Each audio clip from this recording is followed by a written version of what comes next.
ಶ್ರೀ ಗುರುಭ್ಯೋ ನಮಃ. ಹರಿ ಓಂ. ವೇಷ್ಣು ನಮಸ್ಕಾರ ಗುರುಗಳೇ. ವಿಜ್ಞಾನರೋಚಿ ಪರಿಪೂರಿತಾಂತರ್ಬಾಹ್ಯಾಂಡಕೋಶಂ ಹರಿತೋಪಲಾಭಂ ತರ್ಕಾಭಯೇತಂ ವಿಧಿ ಸರ್ವಪೂರ್ವ ಗೀರ್ವಾಣ ವಿಜ್ಞಾನದಮಾನತೋಸ್ಮಿ. ಪ್ರಥಮೋ ಹನುಮಾನ್ ನಾಮ ದ್ವಿತೀಯೋ ಭೀಮ ಏವ ಚ ಪೂರ್ಣಪ್ರಜ್ಞಸ್ತೃತೀಯಸ್ತು ಭಗವತ್ಕಾರ್ಯಸಾಧಕಃ. ಬುದ್ಧಿರ್ಬಲಂ ಯಶೋಧೈರ್ಯಂ ನಿರ್ಭಯತ್ವಂ ಅರೋಗತಾ ಅಜಾಡ್ಯಂ ವಾಕ್ಪಟುತ್ವಂ ಚ ಹನುಮತ್ ಸ್ಮರಣಾದ್ ಭವೇತ್. ಪೃಥ್ವೀಮಂಡಲಮಧ್ಯಸ್ಥಾಃ ಪೂರ್ಣಬೋಧಮತಾನುಗಾಃ ವೈಷ್ಣವಾ ವಿಷ್ಣುಹೃದಯಾಃ ತನ್ನಮಸ್ಯೆ ಗುರುನ್ಮಮ. ನಾರಾಯಣಂ ಸುರಗುರುಂ ಜಗದೇಕನಾಥಂ ಭಕ್ತಪ್ರಿಯಂ ಸಕಲಲೋಕನಮಸ್ಕೃತಂ ಚ ತ್ರೈಗುಣ್ಯವರ್ಜಿತಮಜಂ ವಿಭುಮಾದ್ಯಮೀಶಂ ವಂದೇ ಭವಘ್ನಮರಾಸುರಸಿದ್ಧವಂದ್ಯಂ. ನಾರಾಯಣಂ ನಮಸ್ಕೃತ್ಯ ನರಂ ಚೈವ ನರೋತ್ತಮಂ ದೇವೀಂ ಸರಸ್ವತೀಂ ವ್ಯಾಸಂ ತತೋ ಜಯಮುದೀರಯೇತ್. ನಾರಾಯಣಾಯ ಪರಿಪೂರ್ಣಗುಣಾರ್ಣವಾಯ ವಿಶ್ವೋದಯಸ್ಥಿತಿಲಯೋನ್ನಿಯತಿಪ್ರದಾಯ ಜ್ಞಾನಪ್ರದಾಯ ವಿಬುಧಾಸುರಸೌಖ್ಯದುಃಖಸತ್ಕಾರಣಾಯ ವಿತತಾಯ ನಮೋ ನಮಸ್ತೆ. ಶ್ರೀ ಗುರುಭ್ಯೋ ನಮಃ. ಹರಿ ಓಂ. ಶ್ರೀಮನ್ಮಹಾಭಾರತದ ಆದಿಪರ್ವದಲ್ಲಿ 62ನೇ ಅಧ್ಯಾಯ ಪ್ರಾರಂಭ.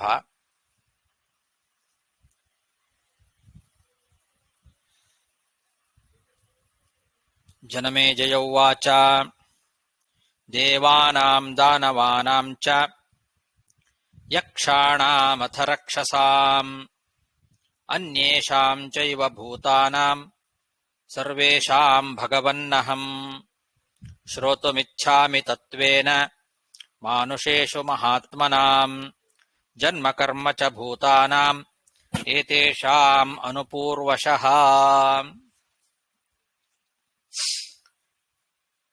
ಜನಮೇಜಯ ಮಹಾರಾಜ ವೈಶಂಪಾಯನರ ಹತ್ರ ಪುನಃ ಪ್ರಶ್ನೆ ಮಾಡ್ತಾ ಇದ್ದಾನೆ. ಪೂಜ್ಯರಾದಂತಹ ವೈಶಂಪಾಯನರೇ, ಮನುಷ್ಯ ಲೋಕದಲ್ಲಿ ಮಹಾತ್ಮರಾದಂತಹ ದೇವತೆಗಳು ಅವತಾರ ಮಾಡ್ತಾರೆ, ದಾನವರು ಅವತಾರ ಮಾಡ್ತಾರೆ, ಕೆಲವು ಸಲ ಯಕ್ಷರು ರಾಕ್ಷಸರು ಅವರು ಅವತಾರ ಮಾಡ್ತಾರೆ. ಹಾಗೆ ಅನೇಕ ಜೀವರಾಶಿಗಳು ಭೂಮಿಯಲ್ಲಿ ಅವತಾರವನ್ನ ಮಾಡ್ತಾರೆ. ಆ ಎಲ್ಲ ಅವತಾರಗಳನ್ನು ಕೂಡ ನನಗೆ ವಿಸ್ತಾರವಾಗಿ ಕೇಳಬೇಕು ಅಂತ ಅಪೇಕ್ಷೆ ಆಗಿದೆ. ಅವರು ಮಾಡಿದ ಆ ಎಲ್ಲ ಅವತಾರಗಳು ಮತ್ತು ಮಾಡಿದ ಕರ್ಮಗಳು, ಅವತಾರ ಮಾಡಿ ಅವರೇನು ಕರ್ಮಗಳನ್ನ ನಡೆಸಿದ್ದಾರೆ ಆ ಎಲ್ಲ ವಿಷಯಗಳನ್ನ ವಿಸ್ತಾರವಾಗಿ ತಮ್ಮಿಂದ ಕೇಳಬೇಕು ಅಂತ ನಾನು ಬಯಸ್ತೇನೆ ಅಂತ ಜನಮೇಜಯ ಮಹಾರಾಜ ಕೇಳ್ತಾ ಇದ್ದಾನೆ. ದೇವಾನಾಂ ದಾನವಾನಾಂ ಚ ಯಕ್ಷಾಣಾಮಥ ರಕ್ಷಸಾಂ ಅನ್ಯೇಷಾಂ ಚೈವ ಭೂತಾನಾಂ ಸರ್ವೇಷಾಂ ಭಗವನ್ನಹಂ ಶ್ರೋತುಮಿಚ್ಛಾಮಿ ತತ್ವೇನ ಮಾನುಷೇಷು ಮಹಾತ್ಮನಾಂ ಜನ್ಮ ಕರ್ಮ ಚ ಭೂತಾನಾಂ ಏತೇಷಾಂ ಅನುಪೂರ್ವಶಃ. ವೈಶಂಪಾಯನ ಉವಾಚ ಮಾನುಷೇಷು ಮನುಷ್ಯೇಂದ್ರ ಸಂಭೂತಾ ಯೇ ದಿವೌಕಸಃ ನಾಮತೋ ಬಲತಶ್ಚೈವ ತಾಂಸ್ತೆ ವಕ್ಷ್ಯಾಮಿ ಸರ್ವಶಃ. ಇದಕ್ಕೆ ಉತ್ತರವಾಗಿ ವೈಶಂಪಾಯನರು ಹೇಳ್ತಾ ಇದ್ದಾರೆ, ಎಲೆ ಮಹಾರಾಜ, ಮನುಷ್ಯ ಲೋಕದಲ್ಲಿ ಅವತಾರ ಮಾಡಿರ್ತಕ್ಕಂತಹ ದೇವತೆಗಳ ಹೆಸರುಗಳನ್ನ ಹೇಳ್ತೇನೆ ಮತ್ತು ಅವರಿಗೆ ಏನೊಂದು ಬಲ ಇದೆ ಆ ಬಲವನ್ನು ನಾನು ನಿನಗೆ ಹೇಳ್ತೇನೆ, ಕೇಳು ಅಂತಾರೆ. ಮಾನುಷೇಷ ಮನುಷ್ಯೇಂದ್ರ ಸಂಭೂತಾಯೇ ದಿವೌಕಸಃ ನಾಮತೋ ಬಲತಶ್ಚೈವ ತಾಂಸ್ತೆ ವಕ್ಷ್ಯಾಮಿ ಸರ್ವಶಃ. ಪ್ರಥಮಂ ದಾನವಾಂಶ್ಚೈತಾನ್ ತೇದ್ಯ ವಕ್ಷ್ಯಾಮಿ ಸರ್ವಶಃ ವಿಪ್ರಚಿತ್ತಿರಿತಿ ಖ್ಯಾತೋ ಯ ಆಸೀದ್ದಾನವರ್ಷಭಃ ಜರಾಸಂಧ ಇತಿ ಖ್ಯಾತಃ ಸ ಆಸೀನ್ ಮನುಜರ್ಷಭಃ. ವೈಶಂಪಾಯನರು ದೇವತೆಗಳ ಅವತಾರ ಮತ್ತು ಅವರ ಬಲ ಅದರ ಬಗ್ಗೆ ಹೇಳೋದಕ್ಕಿಂತ ಮೊದಲು ನಿನಗೆ ದಾನವರ ಅಂಶಾವತಾರಗಳನ್ನು ಹೇಳ್ತೇನೆ ಕೇಳು ಅಂತಾರೆ. ದಾನವರಲ್ಲಿ ಅತ್ಯಂತ ಶ್ರೇಷ್ಠನಾಗಿರ್ತಕ್ಕಂತಹ ಪ್ರಸಿದ್ಧನಾದಂತಹ ಒಬ್ಬ ದಾನವ ವಿಪ್ರಚಿತ್ತಿ ಅಂತ. ಅವನು ಭೂಮಿಯಲ್ಲಿ ಜರಾಸಂಧ ಎಂಬ ಹೆಸರಿನಿಂದ ಅವತಾರ ಮಾಡಿದ. ಬಹಳ ಪ್ರಸಿದ್ಧನಾದಂತಹ ರಾಜ ಅವನು. ಜರಾಸಂಧ ಅಂತ ರಾಜನಾಗಿ ಅವತಾರ ಮಾಡಿದ್ದಾನೆ. ಅವನೇ ವಿಪ್ರಚಿತ್ತಿ. ಪ್ರಥಮಂ ದಾನವಾಂಶ್ಚೈತಾನ್ ತೇದ್ಯ ವಕ್ಷ್ಯಾಮಿ ಸರ್ವಶಃ ವಿಪ್ರಚಿತ್ತಿರಿತಿ ಖ್ಯಾತೋ ಯ ಆಸೀದ್ ದಾನವರ್ಷಭಃ ಜರಾಸಂಧ ಇತಿ ಖ್ಯಾತಃ ಸ ಆಸೀತ್ ಮನುಜರ್ಷಭಃ.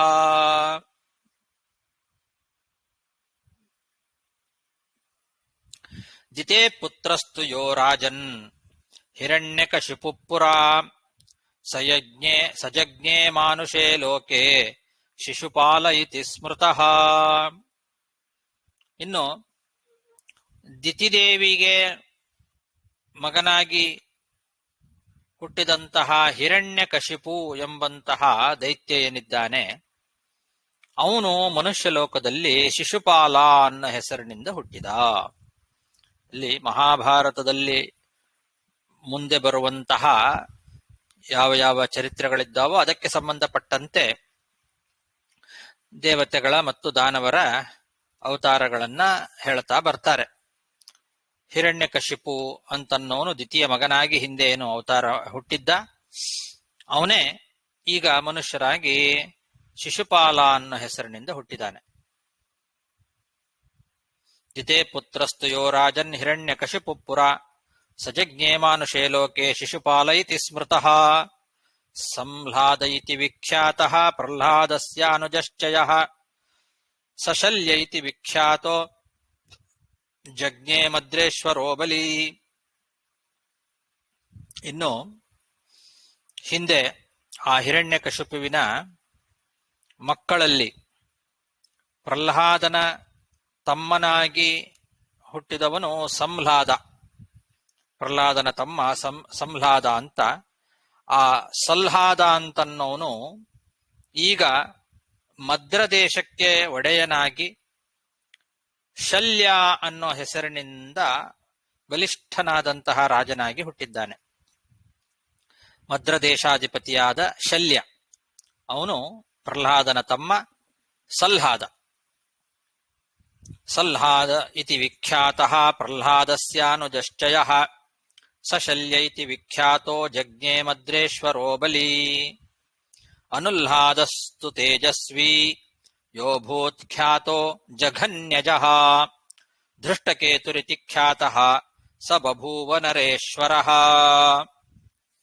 ಇನ್ನು ಪ್ರಹ್ಲಾದನ ತಮ್ಮ ಮತ್ತೊಬ್ಬವನು ಕೊನೆಯವನು ಅನುಲ್ಹಾದ ಅಂತ. ಮಹಾ ತೇಜಸ್ವಿಯಾಗಿರ್ತಕ್ಕಂತಹ ಅನುಲ್ಹಾದ ಅಂತನ್ನೋ ಪ್ರಹ್ಲಾದನ ಕೊನೆ ತಮ್ಮ ಏನಿದ್ದಾನೆ, ಅವನು ಧೃಷ್ಟಕೇತು ಎಂಬ ರಾಜನಾಗಿ ಹುಟ್ಟಿದ.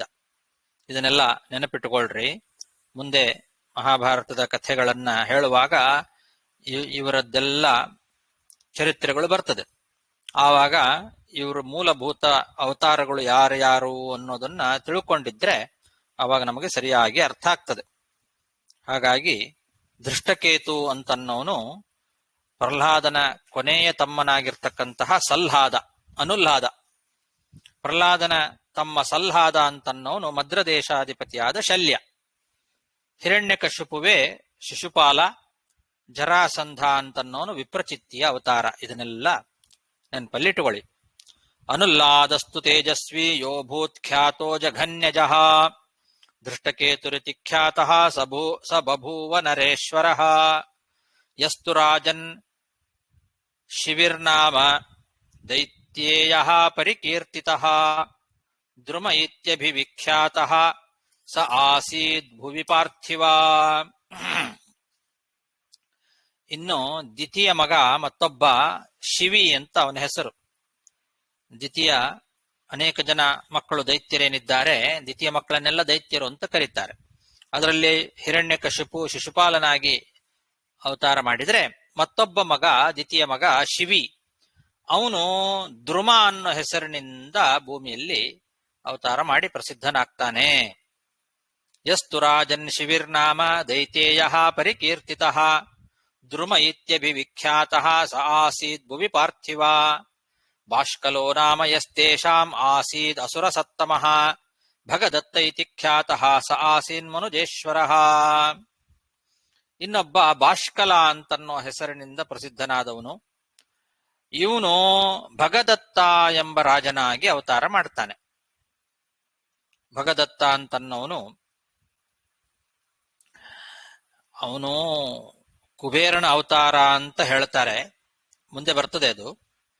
ಆದರೆ ಆ ಭಗದತ್ತನ ಒಳಗೆ ಎರಡು ಇದೆ, ಕುಬೇರನೂ ಹೌದು, ಜೊತೆಗೆ ಇವನು ಬಾಷ್ಕಲ ಅಂತನ್ನೋ ಹೆಸರಿನ ದೈತ್ಯ ಭಗದತ್ತನಾಗಿ ಅವತಾರ ಮಾಡಿದ್ದಾನೆ. ಬಾಷ್ಕಲ ಅಂತನ್ನೋನು ಕುಬೇರನ ಅಂಶದಿಂದ ಹುಟ್ಟುತ್ತಾನೆ. ಭಗದತ್ತ, ಬಾಷ್ಕಲ ಮತ್ತು ಕುಬೇರ ಇಬ್ಬರ ಅಂಶವೂ ಅವನಲ್ಲಿದೆ.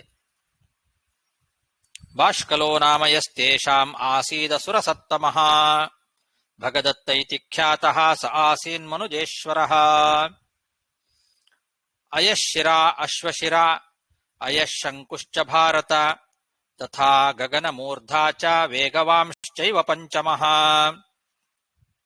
ಪಂಚೈತೆ ಜಜ್ಞಿರೆ ರಾಜನ್ ವೀರ್ಯವಂತೋ ಮಹಾಸುರಾಃ ಕೇಕಯೇಷು ಮಹಾತ್ಮಾನಃ ಪಾರ್ಥಿವರ್ಷಭ ಸತ್ತಮಾಹ. ಇನ್ನು ಅಯಶಿರ, ಅಶ್ವಶಿರ, ಅಯಶಂಕು, ಗಗನಮೂರ್ಧ, ವೇಗವಾನ್ ಅಂತ 5 ಜನ. ಈ 5 ಜನ ಅಸುರರು ಕೇಕಯ ದೇಶದ ರಾಜರಾಗಿ ಹುಟ್ಟುತ್ತಾರೆ. ಕೇಕಯ ಅಂತನ್ನೋ ದೇಶಕ್ಕೆ ರಾಜರಾಗಿ ಹುಟ್ಟತಕ್ಕಂಥವ್ರು ಇವರು 5 ಜನ. ಅಯಶಿರ, ಅಶ್ವಶಿರ, ಅಯಶಂಕು, ಗಗನಮೂರ್ಧ, ವೇಗವಾನ್. ಅಯಶಿರ ಅಶ್ವಶಿರ ಅಯಶಂಕುಶ್ಚ ಭಾರತ ತಥಾ ಗಗನಮೂರ್ಧಾ ಚ ವೇಗವಾಂಶ್ಚೈವ ಪಂಚಮಃ. ಪಂಚೈತೆ ಜಜ್ಞಿರೆ ರಾಜನ್ ವೀರ್ಯವಂತೋ ಮಹಾಸುರಾಃ ಕೇಕಯೇಷು ಮಹಾತ್ಮಾನಃ ಪಾರ್ಥಿವರ್ಷಭ ಸತ್ತಮಾಹ. ಕೇತುಮಾನಿತಿ ವಿಖ್ಯಾತೋ ಯಸ್ತತೋನ್ಯ ಪ್ರತಾಪವಾನ್ ಅಮಿತೌಜಾ ಇತಿ ಖ್ಯಾತಃ ಸಜಜ್ಞೇ ಮನುದರ್ಷಭ. ಇವರ ಗುಂಪಿನಲ್ಲೇ ಸೇರಿದವನು ಒಬ್ಬ ಕೇತುಮಾನ್ ಅಂತ ಮತ್ತೊಬ್ಬ. ಇವರು 5 ಜನ ಹೇಳಿದ್ರಲ್ಲ, ಅಯಶಿರ, ಅಶ್ವಶಿರ, ಅಯಶಂಕು, ಗಗನಮೂರ್ಧ ಮತ್ತು ವೇಗವಾನ್ ಅನ್ನೋನು ಇದ್ದಾನಲ್ಲ, ಅವರ ಗುಂಪಿನಲ್ಲೇ ಮತ್ತೊಬ್ಬ ಕೇತುಮಾನ್ ಅಂತ ಮಹಾ ಪ್ರತಾಪಶಾಲಿ ಆಗಿರ್ತಕ್ಕಂಥವನು. ಅವನು ಇಲ್ಲಿ ಭೂಮಿಯಲ್ಲಿ ಅಮಿತೌಜ ಅನ್ನೋ ಹೆಸರಿನಿಂದ ಹುಟ್ಟುತ್ತಾನೆ. ಕೇತುಮಾನ್ ಅನ್ನಂತಹ ಅಸುರ ಅಮಿತೌಜ ಅನ್ನೋ ಹೆಸರಿನಿಂದ ಹುಟ್ಟುತ್ತಾನೆ.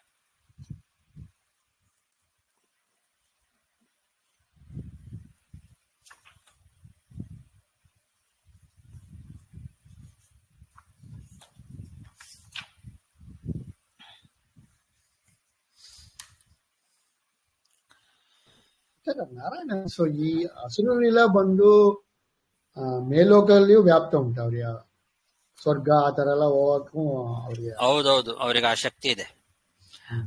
ಆದ್ರೆ ಅವ್ರು ಬಿಡೋದಿಲ್ಲ ದೇವತೆಗಳು. ಇವರಿಗೆ ಯಾವಾಗಾರು ದೇವತೆಗಳಿಗೆ ಸ್ವಲ್ಪ ಶಕ್ತಿ ಕಡಿಮೆ ಆದಾಗ ಅದನ್ನೇ ಕಾಯ್ತಾ ಇರ್ತಾರೆ. ಆ ಸಮಯವನ್ನು ನೋಡಿ ಆಕ್ರಮಣ ಮಾಡ್ತಾರೆ ಸ್ವರ್ಗಕ್ಕೆ. ಸ್ವರ್ಭಾನುರಿತಿ ವಿಖ್ಯಾತಃ ಶ್ರೀಮಾನ್ ಯಸ್ತು ಮಹಾಸುರಃ ಉಗ್ರಸೇನ ಇತಿ ಖ್ಯಾತಃ ಸೋಗ್ರಕರ್ಮ ನರಾಧಿಪ. ಇನ್ನು ರಾಹು ಇದ್ದಾನಲ್ಲ,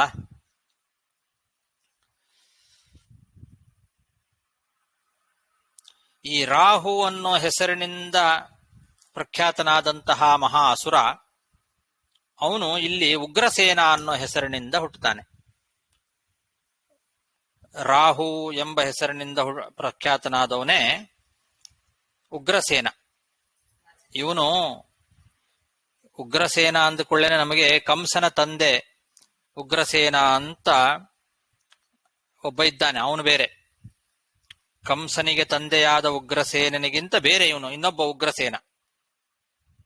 ಇವನು ಉಗ್ರ ಸ್ವಭಾವದವನು, ಉಗ್ರ ಕರ್ಮಗಳನ್ನ ಮಾಡ್ತಕ್ಕಂಥವನು. ಆದ್ರಿಂದ ಇವನಿಗೆ ಉಗ್ರಸೇನ ಅಂತ ಹೆಸರು. ಇವನು ಬೇರೆ, ಕಂಸನ ತಂದೆಯಾದ ಉಗ್ರಸೇನ ಬೇರೆ. ಸ್ವರ್ಭಾನುರಿತಿ ವಿಖ್ಯಾತಃ ಶ್ರೀಮಾನ್ ಯಸ್ತು ಮಹಾಸುರಃ ಉಗ್ರಸೇನ ಇತಿ ಖ್ಯಾತಃ ಸೋಗ್ರಕರ್ಮ ನರಾಧಿಪ. ಆಚಾರ್ಯ, ಇಲ್ಲಿ ಒಂದು ಸ್ವಭಾನು ಇತಿ ಸ್ವರ್ಭಾನು. ಸ್ವರ್ಭಾನು ಸ್ವರ್ಭಾನುವೇ ರಾಹು. ಓಹೋ, ಓಕೆ ಓಕೆ.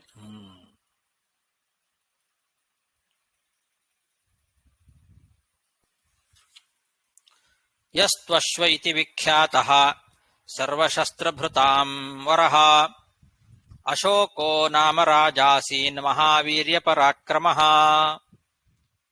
ಇನ್ನು ಅಶ್ವ ಅನ್ನೋ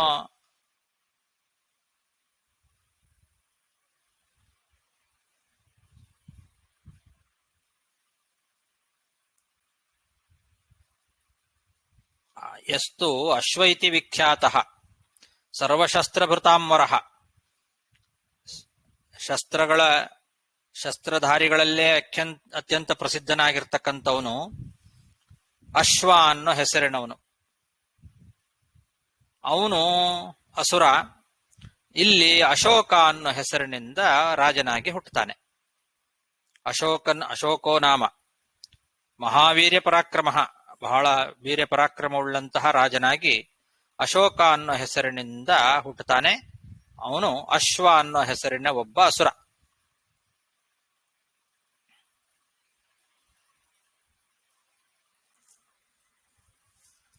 ಪೆನ್ ಕೊಡಿಲಿ.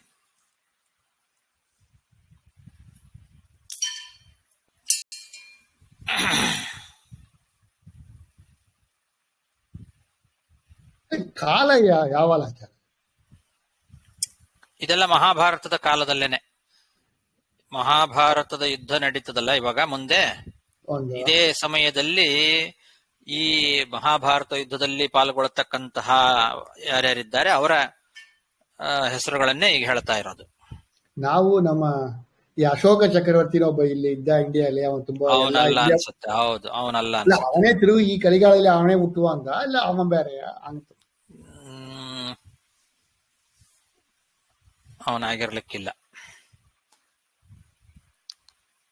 ಅವನಾಗಿರ್ಲಿಕ್ಕಿಲ್ಲ ಅಂತ ಅನ್ಸುತ್ತೆ. ಅದು ಇವನು ಬೇರೆ.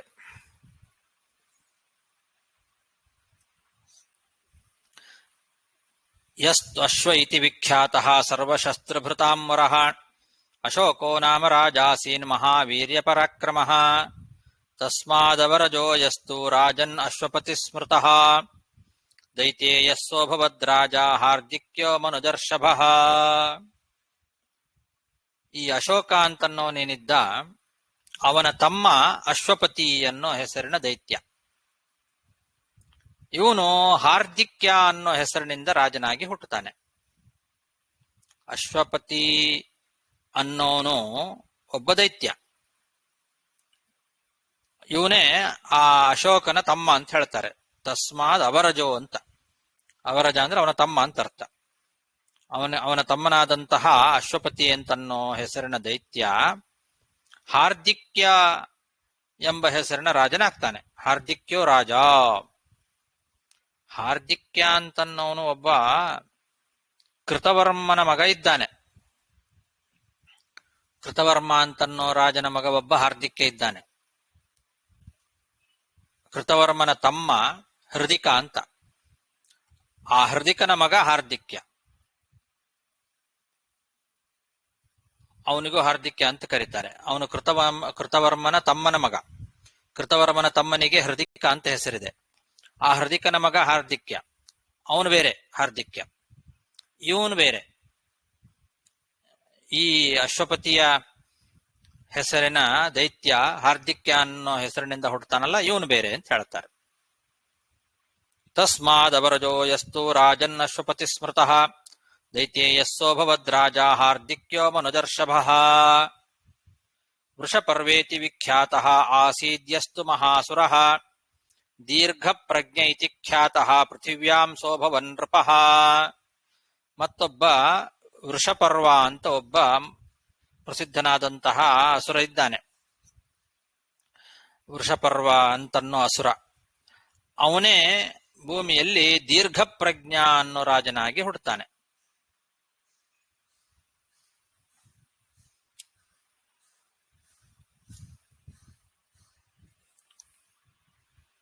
ವೃಷಪರ್ವನ ಅವತಾರ ದೀರ್ಘಪ್ರಜ್ಞ ಅಂತ. ಈ ವೃಷಪರ್ವ ಅಂತಂದ್ರೆ ನಾವು ನಿನ್ನೆ ಪಾಠದಲ್ಲಿ ನೋಡಿದ್ವಲ್ಲ, ವೃಷಪರ್ವನ ಮಗಳು ಶರ್ಮಿಷ್ಠ.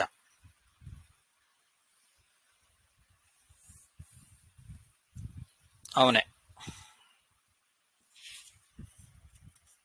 ಈ ವೃಷಪರ್ವ ಅನ್ನೋನು ಈಗ ಅಂದ್ರೆ ಈ ಮಹಾಭಾರತ ಕಾಲದಲ್ಲಿ ದೀರ್ಘಪ್ರಜ್ಞ ಅನ್ನೋ ರಾಜನಾಗ್ತಾನಂತೆ. ವೃಷಪರ್ವೇತಿ ವಿಖ್ಯಾತಃ ಆಸೀದ್ಯಸ್ತು ಮಹಾಸುರಃ ದೀರ್ಘಪ್ರಜ್ಞ ಇತಿ ಖ್ಯಾತಃ ಪೃಥಿವ್ಯಾಂ ಸೋಭವನ್ ನೃಪಃ ಅಜಕಸ್ತ್ವನುಜೋ ರಾಜನ್ ಯ ಆಸೀದ್ ವೃಷಪರ್ವಣಃ ಸಮಲ್ಲ ಇತಿ ವಿಖ್ಯಾತಃ ಪೃಥಿವ್ಯಾಂ ಅಭವನ್ ನೃಪಃ.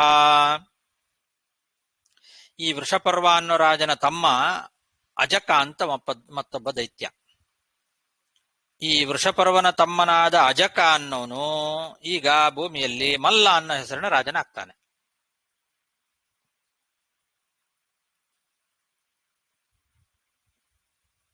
ಇದೆಲ್ಲ ಮುಂದೆ ಇವರೆಲ್ಲ ಯಾವಾಗ ಬರ್ತಾರೆ ಅನ್ನೋದನ್ನ ನಾವು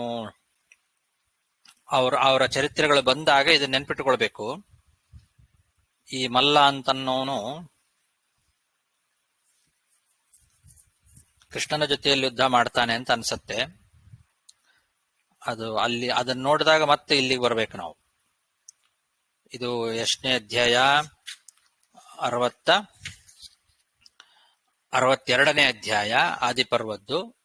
ಇದನ್ನ ನೆನಪಿಟ್ಟುಕೊಂಡಿರಿ. ಆ ಅಧ್ಯಾಯ ಹೆಸರಾದ್ರೂ ಹೇಳ್ರಿ. ಆ ಟೈಮಲ್ಲಿ ಆ ರಾಜರುಗಳ ಬಗ್ಗೆ ಬಂದಾಗ ತೆಗೆದು ನೋಡ್ಲಿಕ್ಕೆ ಆಗ್ತದೆ, ಇಲ್ಲಾಂದ್ರೆ ನೆನಪಿರೋದಿಲ್ಲ ಇದೆಲ್ಲ. ಅಜಕಸ್ತ್ವನುಜೋ ರಾಜನ್ ಯ ಆಸೀದ್ ವೃಷಪರ್ವಣಃ ಸಮಲ್ಲ ಇತಿ ವಿಖ್ಯಾತಃ ಪೃಥಿವ್ಯಾಂ ಅಭವನ್ ನೃಪಃ ಅಶ್ವಗ್ರೀವ ಇತಿ ಖ್ಯಾತಃ ಸತ್ವವಾನ್ ಯೋ ಮಹಾಸುರಃ ರೋಚಮಾನ ಇತಿ ಖ್ಯಾತಃ ಪೃಥಿವ್ಯಾಂ ಅಭವನ್ ನೃಪಃ. ಮತ್ತೊಬ್ಬ ಅಸುರ ಅಶ್ವಗ್ರೀವ ಅಂತ. ಅವನು ಸತ್ವವಾನ್, ಭಾರಿ ಸತ್ವಶಾಲಿಯಾದಂತಹ ಅಸುರ ಅಶ್ವಗ್ರೀವ ಅಂತ. ಅವನು ಈಗ ಭೂಮಿಯಲ್ಲಿ ರೋಚಮಾನ ಅನ್ನೋ ಹೆಸರಿನ ರಾಜನಾಗಿ ಹುಟ್ಟುತ್ತಾನೆ. ರೋಚಮಾನ ಅಂತ ಒಬ್ಬ ರಾಜ. ಅವನು ಅಶ್ವಗ್ರೀವ ಅನ್ನೋ ಹೆಸರಿನ ಅಸುರ. ಅಶ್ವಗ್ರೀವ ಇತಿ ಖ್ಯಾತಃ ಸತ್ವವಾನ್ ಯೋ ಮಹಾಸುರಃ ರೋಚಮಾನ ಇತಿ ಖ್ಯಾತಃ ಪೃಥಿವ್ಯಾಂ ಅಭವನ್ ನೃಪಃ. ಎಲ್ಲಾರ ಹೆಸರುಗಳನ್ನು ಹೇಳಲಿಕ್ಕೆ ಸಾಧ್ಯ ಇಲ್ಲ. ಅದು ತುಂಬಾ ದೊಡ್ಡ ಅಕ್ಷೋಹಿಣಿ ಸೇನೆ, ಎಲ್ಲಿ ಎಷ್ಟು ಜನ ಇರ್ತಿದ್ರು, ಅವರೆಲ್ಲರ ಹೆಸರು ಹೇಳಲಿಕ್ಕೆ ಆಗೋದಿಲ್ಲ. ಪ್ರಧಾನರಾದರವ ಹೆಸರು ಮಾತ್ರ ಹೇಳುತ್ತಾರೆ. ಹಾಗಾಗಿ ಈ ರೋಚಮಾನ, ಮಲ್ಲ, ದೀರ್ಘಪ್ರಜ್ಞ ಇವರೆಲ್ಲ ಪ್ರಧಾನರಾದಂತಹ ಮಹಾ ರಾಜರುಗಳು ಅಂತಾನೆ ಅನ್ಸತ್ತೆ. ಇವರೆಲ್ಲ ಯಾವಾಗ ಬರ್ತಾರೆ ಮುಂದೆ ಅನ್ನೋದನ್ನ ಗಮನಿಸೋಣಂತೆ. ಅಶ್ವಗ್ರೀವ ಇತಿ ಖ್ಯಾತಃ ಸತ್ವವಾನ್ ಯೋ ಮಹಾಸುರಃ ರೋಚಮಾನ ಇತಿ ಖ್ಯಾತಃ ಪೃಥಿವ್ಯಾಂ ಅಭವನ್ ನೃಪಃ ಸೂಕ್ಷ್ಮಸ್ತು ಸುಮತಿ ರಾಜನ್ ಕೀರ್ತಿಮಾನ್ಯ ಪ್ರಕೀರ್ತಿತಃ ಬೃಹಂತ ಇತಿ ವಿಖ್ಯಾತಃ ಕ್ಷಿತಾವಾಸೀತ್ ಸ ಪಾರ್ಥಿವಃ. ಇನ್ನು ಭಾರಿ ಬುದ್ಧಿವಂತ ಅಂತ ಪ್ರಸಿದ್ಧನಾದವನು ಸೂಕ್ಷ್ಮ ಅಂತನ್ನೋ ಒಬ್ಬ ದೈತ್ಯ. ಸೂಕ್ಷ್ಮ ಅಂತ ಅವನಿಗೆ ಹೆಸರು. ದೈತ್ಯರಲ್ಲಿ ಭಾರಿ ಬುದ್ಧಿವಂತ ಅಂತ ಪ್ರಸಿದ್ಧಿ ಇದೆ ಅಂತ ಅವನಿಗೆ. ಕೀರ್ತಿಮಾನ್ ಸುಮತಿ ಯ ಪ್ರಕೀರ್ತಿತಃ.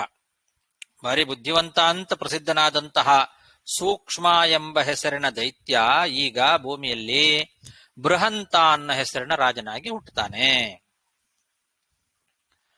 ಸೂಕ್ಷ್ಮಸ್ತು ಸುಮತಿ ರಾಜನ್ ಕೀರ್ತಿಮಾನ್ ಯ ಪ್ರಕೀರ್ತಿತಃ ಬೃಹಂತ ಇತಿ ವಿಖ್ಯಾತಃ ಕ್ಷಿತಾವಾಸೀತ್ ಸ ಪಾರ್ಥಿವಃ ತುಹುಂಡ ಇತಿ ವಿಖ್ಯಾತ ಯಾಸೀದಸುರೋತ್ತಮಃ ಸೇನಾ ಬಿಂದುರಿತಿ ಖ್ಯಾತಃ ಸ ಬಭೂವ ನರಾಧಿಪಃ. ಇನ್ನೊಬ್ಬ ತುಹುಂಡ ಅಂತ ಒಬ್ಬ ರಾಜ. ತುಹುಂಡ ಅಂತನ್ನೋ ದೈತ್ಯ. ತುಹುಂಡ ಅನ್ನೋ ಹೆಸರಿನಿಂದ ಪ್ರಸಿದ್ಧನಾದಂತಹ ದೈತ್ಯ ಅಸುರ, ಅವನು ಭೂಮಿಯಲ್ಲಿ ಸೇನಾಬಿಂದು ಅನ್ನೋ ಹೆಸರಿನ ರಾಜನಾಗ್ತಾನೆ. ತುಹುಂಡನ ಅವತಾರ ಸೇನಾಬಿಂದು. ತುಹುಂಡ ಇತಿ ವಿಖ್ಯಾತೋ ಯ ಆಸೀದ ಸುರೋತ್ತಮಃ ಸೇನಾಬಿಂದುರಿತಿ ಖ್ಯಾತಃ ಸ ಬಭೂವ ನರಾಧಿಪಃ ಖಸ್ರವೋ ನಾಮ ಯಸ್ತೇಷಾಮಸುರಾಣಾಂ ಪುರೋಗಮಃ ರಿಪುಜಿನ್ನಾಮ ರಾಜರ್ಷಿರ್ಬಭೂವ ಭುವಿ ವಿಶ್ರುತಃ.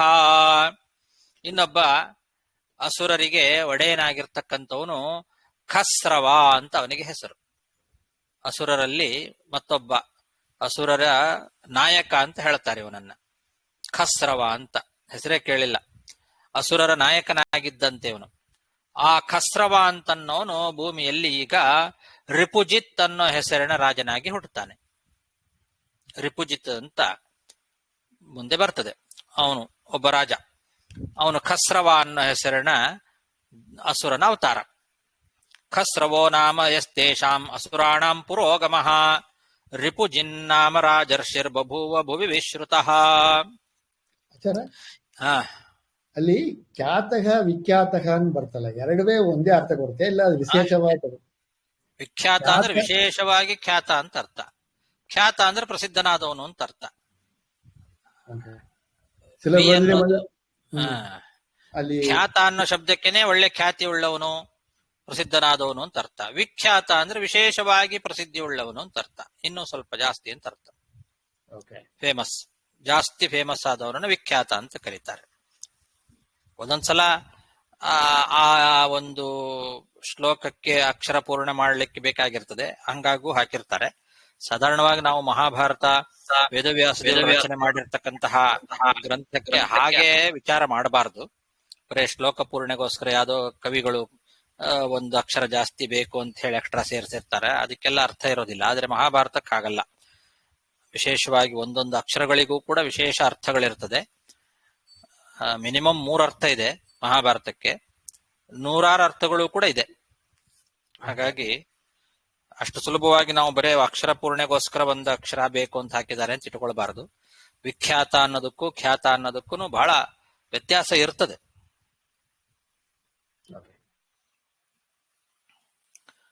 ಯಾವ್ದಾಯ್ತು ಇವಾಗ? ವಿಶ್ರುತಃ, ಅಲ್ಲೂ ಅಷ್ಟೆ. ಆಮೇಲೆ ಏಕಚಕ್ರ ಇತಿ ಖ್ಯಾತೋ ಯ ಆಸೀಚ್ಚ ಮಹಾಸುರಃ ಪ್ರತಿವಿಂಧ್ಯ ಇತಿ ಖ್ಯಾತೋ ಬಭೂವ ಪ್ರತಿತಕ್ಷಿತೌ. ಏಕಚಕ್ರ ಅನ್ನೋ ಹೆಸರಿನ ಅಸುರ ಕೇಳಿದಲ್ವಾ? ಏಕಚಕ್ರ ಅಂತ ಅವನಿಗೆ ಅಸುರನಿಗೆ ಹೆಸರು. ಆ ಹೆಸರಿನಿಂದ ಪ್ರಸಿದ್ಧನಾದಂತಹ ಮಹಾಸುರ ಭೂಮಿಯಲ್ಲಿ ಈಗ ಪ್ರತಿವಿಂಧ್ಯ ಅನ್ನೋ ಹೆಸರಿನ ರಾಜನಾಗ್ತಾನೆ. ಇಲ್ಲಿಯೂ ಅಷ್ಟೇ. ಪ್ರತಿವಿಂಧ್ಯ ಅಂತ ಅಂದ್ಕೊಳ್ಳೇನೆ ಧರ್ಮರಾಜನ ಮಗ ಒಬ್ಬ ಇದ್ದಾನೆ, ಪ್ರತಿವಿಂಧ್ಯ. ಯುಧಿಷ್ಠಿರನಿಗೆ ಮಗನಾಗಿ ಪ್ರತಿವಿಂಧ್ಯ ಅಂತ ಒಬ್ಬ ಹುಟ್ಟುತ್ತಾನೆ. ಅವನು ಬೇರೆ, ಇವನಲ್ಲ. ಅದು ಇವನು ಪ್ರತಿವಿಂಧ್ಯ ಅನ್ನೋ ಒಬ್ಬ ರಾಜ. ಏಕಚಕ್ರ ಅಂತ ಅನ್ನೋ ಹೆಸರಿನ ಮಹಾಸುರ ಪ್ರತಿವಿಂಧ್ಯ ಅನ್ನೋ ಹೆಸರಿನ ರಾಜನಾಗ್ತಾನೆ. ಧರ್ಮರಾಜನ ಮಗ ಪ್ರತಿವಿಂಧ್ಯ ಬೇರೆ, ಇವನು ಬೇರೆ.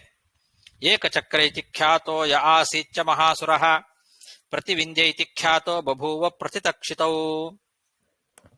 ವಿರೂಪಾಕ್ಷಸ್ತು ದೈತೇಯಃ ಚಿತ್ರಯೋಧಿ ಮಹಾಸುರಃ ಚಿತ್ರವರ್ಮೇತಿ ವಿಖ್ಯಾತಃ ಕ್ಷಿತಾವಾಸೀತ್ ಸ ಪಾರ್ಥಿವಃ. ವಿರೂಪಾಕ್ಷ ಅಂತ ಒಬ್ಬ ದೈತ್ಯ. ಅವನು ಭಾರಿ ವಿಚಿತ್ರವಾದ ಯುದ್ಧವನ್ನ ಮಾಡ್ತಕ್ಕಂಥವನಂತೆ. ಚಿತ್ರಯೋಧಿ ಅಂತ ವಿಶೇಷಣ ಕೊಟ್ಟಿದ್ದಾರೆ ಅವನಿಗೆ, ವಿರೂಪಾಕ್ಷನಿಗೆ. ಚಿತ್ರಯೋಧಿ ಮಹಾಸುರ, ವಿಚಿತ್ರವಾದ ರೀತಿಯಲ್ಲಿ ಯುದ್ಧವನ್ನ ಮಾಡುವಂತಹ ಒಬ್ಬ ಮಹಾಸುರ ವಿರೂಪಾಕ್ಷ. ಆ ಅಸುರ ಭೂಮಿಯಲ್ಲಿ ಈಗ ಚಿತ್ರವರ್ಮ ಅನ್ನೋ ಹೆಸರಿನ ರಾಜನಾಗಿ ಹುಟ್ಟುತ್ತಾನೆ. ಚಿತ್ರವರ್ಮ ವಿರೂಪಾಕ್ಷನ ಅವತಾರ. ವಿರೂಪಾಕ್ಷಸ್ತು ದೈತೇಯಃ ಚಿತ್ರಯೋಧಿ ಮಹಾಸುರಃ ಚಿತ್ರವರ್ಮೇತಿ ವಿಖ್ಯಾತಃ ಕ್ಷಿತಾವಾಸೀತ್ ಸ ಪಾರ್ಥಿವಃ. ನಾಮ್ನಾ ಹರಿಹಯೋ ರಾಜನ್ ಆಸೀದ್ಯೋ ದಾನವರ್ಷಭಃ ಸುವಾಸ್ತುರಿತಿ ವಿಖ್ಯಾತಃ ಸಜಜ್ಞೇ ಮನುಜರ್ಷಭಃ. ಇನ್ನೊಬ್ಬ ಹರಿಹಯ ಅಂತನ್ನೋ ದಾನವ ಶ್ರೇಷ್ಠ. ದಾನವರ್ಷಭಃ ಹರಿಹಯ. ದಾನವ ಶ್ರೇಷ್ಠರಾದಂತಹ ಹರಿಹಯ ಅಂತನ್ನೋನು ಈಗ ಭೂಮಿಯಲ್ಲಿ ಸುವಾಸ್ತು ಅನ್ನೋ ಹೆಸರಿನ ರಾಜನಾಗಿ ಪ್ರಸಿದ್ಧನಾಗ್ತಾನೆ. ಸುವಾಸ್ತು ನಾಮ್ನಾ ಹರಿಹಯೋ ರಾಜನ್ ಆಸೀದ್ಯೋ ದಾನವರ್ಷಭಃ ಸುವಾಸ್ತುರಿತಿ ವಿಖ್ಯಾತಃ ಸಜಜ್ಞೇ ಮನುದರ್ಶಭಃ ಪ್ರಹ್ಲಾದಸ್ತು ಮಹಾತೇಜಾಃ ಶತ್ರುಪಕ್ಷ ಭಯಂಕರಃ ಬಾಲ್ಹೀಕೋ ನಾಮ ರಾಜ ಸಹ ಬಭೂವ ಪ್ರಥಿತಕ್ಷಿತೌ.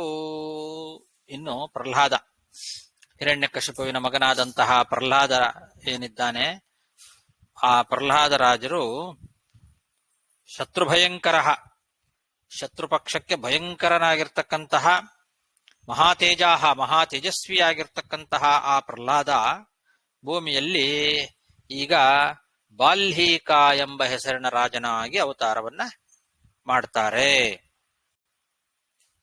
ಬಾಲ್ಹೀಕ ರಾಜನಾಗಿ ಪ್ರಖ್ಯಾತಿಯನ್ನು ಪಡೆದಿರ್ತಕ್ಕಂತಹ ರಾಜರು ಪ್ರಹ್ಲಾದ ರಾಜರು. ಅವರಿಗೆ ವಿಶೇಷಣ ಹೇಳುವಾಗ ಶತ್ರುಪಕ್ಷ ಭಯಂಕರ ಅಂತ ಹೇಳಿದ್ದಾರೆ, ಮಹಾತೇಜಾಹ ಅಂತ ಹೇಳಿದ್ದಾರೆ. ಮಹಾ ತೇಜಸ್ವಿಯಾದ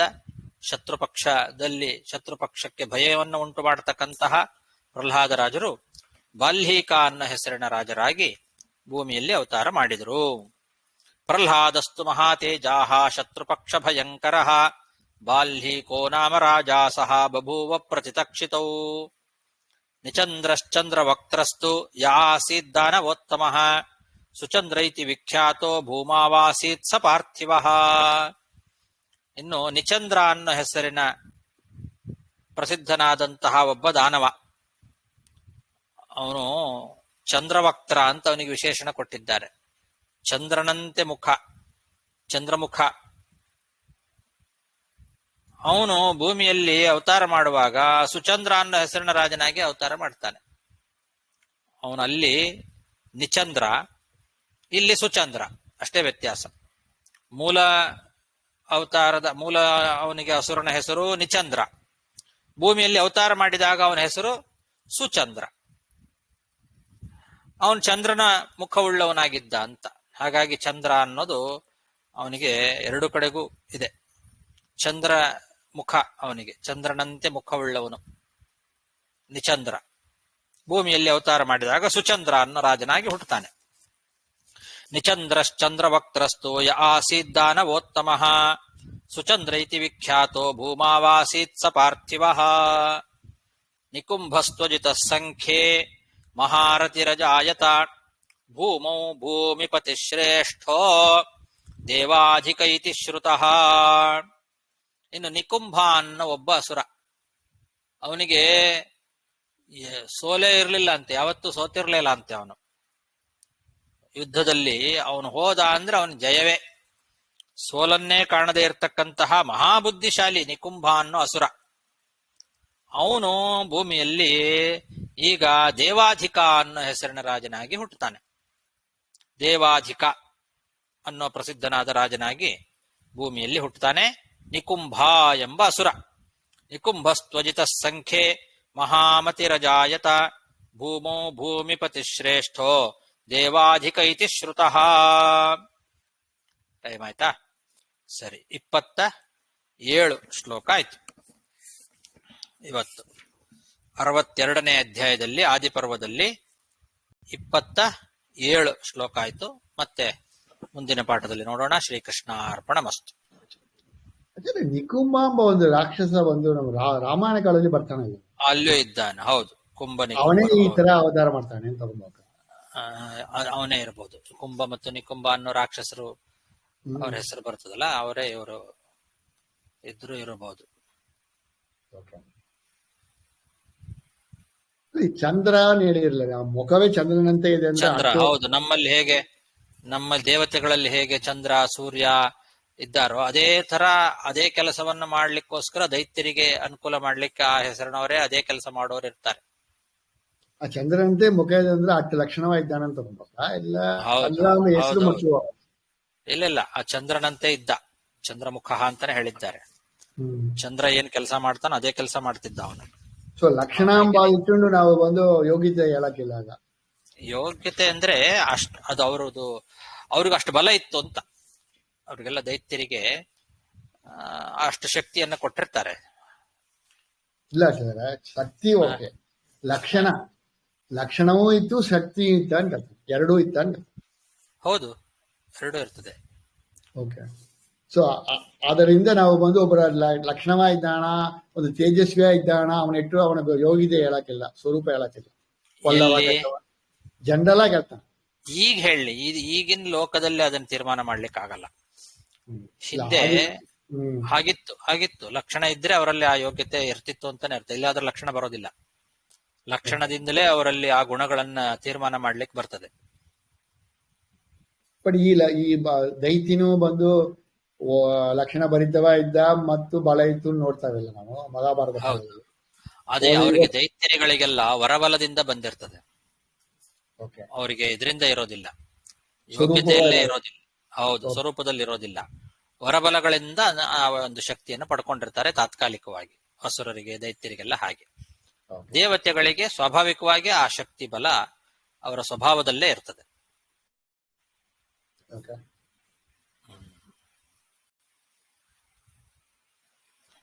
ಅಂದ್ರೆ ದೈತ್ಯರು ಒಂದು ಸ್ವಭಾವದಿಂದ ಒಂದು ಸ್ವಲ್ಪ ಮಂದಬುದ್ಧಿ ಉಳ್ಳವರೇ. ಅವ್ರ ದುಷ್ಟ ಸ್ವಭಾವನೆ ಅವ್ರದ್ದು. ಅವರ ಸ್ವಭಾವದಲ್ಲೇ ದುರ್ಗುಣಗಳಿರ್ತದೆ. ಆದ್ರೆ ಅವರು ವರಬಲಗಳಿಂದ ಮೆರಿತಾ ಇರ್ತಾರೆ. ಅವರು ತಮ್ಮ ಏನಾಗಬೇಕದು ಅವ್ರದ್ದು ಸಾಧನೆ ಪೂರ್ತಿ ಆಗ್ಲಿಕ್ಕೋಸ್ಕರ ದೇವ್ರ ಏನ್ ಮಾಡ್ತಾನೆ, ಅವರಿಗೆ ಆ ಶಕ್ತಿ ಕೊಟ್ಟು, ಹೆಚ್ಚು ಶಕ್ತಿ ಕೊಟ್ಟು, ಹೆಚ್ಚು ದುಷ್ಟ ಕರ್ಮಗಳನ್ನು ಅವ್ರ ಕೈಯಿಂದ ಮಾಡಿಸ್ತಾನೆ. ಅವ್ರ ಸಾಧನೆ ಪೂರ್ತಿ ಆಗ್ಲಿಕ್ಕೋಸ್ಕರ. ಯಾಕಂದ್ರೆ ಅವ್ರು ಮಾಡೋದಷ್ಟೇ ಅಲ್ಲದೆ ನಮ್ಮೊಳಗೂ ಕೂತು ಅವರು ಆ ಕೆಲಸಗಳನ್ನ ಮಾಡಿಸಿ ಇನ್ನೂ ಹೆಚ್ಚೆಚ್ಚು ಪಾಪ ಸಾಧನೆ ಜಾಸ್ತಿ ಮಾಡ್ಕೊಳ್ತಾರೆ. ಯಾಕಂದ್ರೆ ಒಂದು ಅಸುರ ಒಂದು ಸೂಕ್ಷ್ಮ ನೋಡಿದೆ ನಾನು. ಸೂಕ್ಷ್ಮಸ್ತು ಸುಮತಿ ರಾಜನ್ ಕೀರ್ತಿಮಾನ್ಯ ಅಂದ್ರೆ ಒಳ್ಳೆ ಬುದ್ಧಿ. ಹೌದು, ಆ ಬುದ್ಧಿ ಶಕ್ತಿಯನ್ನ ಅವರು ಕೆಟ್ಟದಕ್ಕೆ ಯೂಸ್ ಮಾಡ್ತಾರೆ. ಈಗ ಶಕುನಿ ಇರ್ಲಿಲ್ವೇ? ಶಕುನಿ ಮಹಾಬುದ್ಧಿವಂತ. ಆ ಬುದ್ಧಿ ಶಕ್ತಿಯನ್ನು ಅವನು ಹೀಗೆ ಕೆಟ್ಟದಕ್ಕೆ ಅದನ್ನ ಉಪಯೋಗಿಸ್ಕೊಂಡು ಕೆಟ್ಟ ಸಾಧನೆಯನ್ನ ಜಾಸ್ತಿ ಮಾಡ್ಕೋತಾರೆ. ದೈತ್ಯರಿಗಳಿಗೆಲ್ಲ ಆ ತರ ಬೇಕಂತಲೇ ಭಗವಂತ ಕೊಡ್ತಾನೆ. ಯಾಕೆ ಸುಮತಿಯನ್ನು ಯಾಕೆ ಬೇಕು? ಅವರು ದುರ್ಮತಿಯನ್ನೆಲ್ಲ ಕೊಡಬೇಕು. ಅವರು ಸೂಕ್ಷ್ಮಸ್ತು ದುರ್ಮತಿ ರಾಜನ್ ಕೊಡಬೇಕು. ಅಲ್ಲಲ್ಲ, ದುರ್ಮತಿ ಅಂದ್ರೆ ಕೆಟ್ಟ ಬುದ್ಧಿ ಅಂತ ಆಗ್ಬಿಡತ್ತೆ. ಕೆಟ್ಟ ಬುದ್ಧಿ ಅಂತಲ್ಲ, ಒಳ್ಳೆ ಬುದ್ಧಿ ಇತ್ತು ಅವನಿಗೆ. ಅಂದ್ರೆ ಏನರ್ಥ? ಬುದ್ಧಿಯಲ್ಲಿ ಚಾಣಾಕ್ಷತನ ಇತ್ತು ಅಂತ ಅರ್ಥ. ಒಳ್ಳೆ ಚಾಣಾಕ್ಷವಾದ ಬುದ್ಧಿ ಇತ್ತು ಅಂತ ಅರ್ಥ. ಅದನ್ನ ನಾವು ಒಳ್ಳೇದಕ್ಕೆ ಯೂಸ್ ಮಾಡಿದ್ರೆ ಒಳ್ಳೇದಾಗತ್ತೆ, ಕೆಟ್ಟದಕ್ಕೆ ಯೂಸ್ ಮಾಡಿದ್ರೆ ಕೆಟ್ಟದಾಗತ್ತೆ. ಚಾಣಾಕ್ಷ ಬುದ್ಧಿ ಅನ್ನೋದು ಕಾಮನ್. ಆ ಚಾಣಾಕ್ಷತೆ ಇದೆ ಅಲ್ಲ ಬುದ್ಧಿಯಲ್ಲಿ, ಅದನ್ನ ನಾವು ಯಾವ ತರ ಯೂಸ್ ಮಾಡ್ತೇವೆ ಅನ್ನೋದ್ರ ಮೇಲೆ ಪುಣ್ಯ ಪಾಪಗಳು ಡಿಪೆಂಡ್ ಆಗುತ್ತೆ. ಈಗ ನಾವು ಭೂಮಿಯಲ್ಲಿ ಬೇಕಾದಷ್ಟು ಜನ ಬುದ್ಧಿವಂತರನ್ನ ನೋಡ್ತೇವೆ ನಾವು. ಬುದ್ಧಿವಂತರು ಯಾರ್ಯಾರಿದ್ದಾರೆ ಅವ್ರೆಲ್ಲರೂ ಕೂಡ ಒಳ್ಳೆಯವರಲ್ಲ, ಒಳ್ಳೆಯವರೇ ಆಗಬೇಕು ಅಂತೇನಿಲ್ಲ. ತಮ್ಮ ಬುದ್ಧಿವಂತಿಕೆಯನ್ನ ಕೆಟ್ಟದಕ್ಕೆ ಯೂಸ್ ಮಾಡುವಂತ ಬುದ್ಧಿವಂತರು ಬೇಕಾದಷ್ಟು ಜನ ಇದ್ದಾರೆ. ಅರ್ಥ ಆಯ್ತು. ಚಿತ್ರಯೋಧಿನ್ ಬರುತ್ತೆ, ವಿರೂಪಾಕ್ಷು. ಅವನು ಚಿತ್ರಯೋಧಿ ಇರಿದ್ರು ಕೂಡ ಒಂದು ಅವನು ಬಹಳ ವಿಚಿತ್ರವಾಗಿ ಯುದ್ಧ ಮಾಡ್ತಾ ಇದ್ದ. ಅವನ ಯುದ್ಧ ಭಾರಿ ವಿಚಿತ್ರವಾಗಿತ್ತು ಅಂತ. ಅವನು ಯುದ್ಧದ ಕೌಶಲ್ಯ ಭಾರಿ ವಿಚಿತ್ರವಾದ ಯುದ್ಧ ಮಾಡ್ತಾ ಇದ್ದ ಅವನು. ಬಟ್ ಅಧರ್ಮ ಕ್ಯಾಂಪ್ ಅಲ್ಲಿ ಇದ್ದುಕೊಂಡು ಅಷ್ಟೇ ಅವನು. ಹೌದು.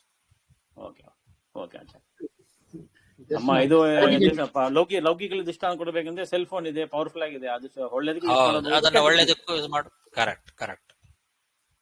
ಹೌದು. ದೈತ್ಯರಿಗೆ ಒಂದು ಸ್ವರೂಪದ ಕೆಟ್ಟವರು, ಅವ್ರ ಸ್ವರೂಪದ ಒಂದು ಲಕ್ಷಣ ಇಲ್ಲ. ಅವರು ವರಬಲದಿಂದ ಲಕ್ಷಣ ಪಡಿತಾರೆ, ವರಬಲದಿಂದ ಬಳವ ಪಡಿತಾರೆ. ಹಂಗಂತ ತಿಳ್ಕೊಳ್ವಾ? ಹೌದು. ಅವರ ಸಾಧನೆ ಪೂರ್ತಿ ಮುಗಿದು ಅಂಧಂತಮಸ್ಸಿಗೆ ಹೋದಾಗ ಅವ್ರದ್ದು ದುಷ್ಟವಾದ ಸ್ವಭಾವವೇ, ದುರ್ಗುಣಗಳೇ ಅವರಲ್ಲಿ ಇರ್ತದೆ.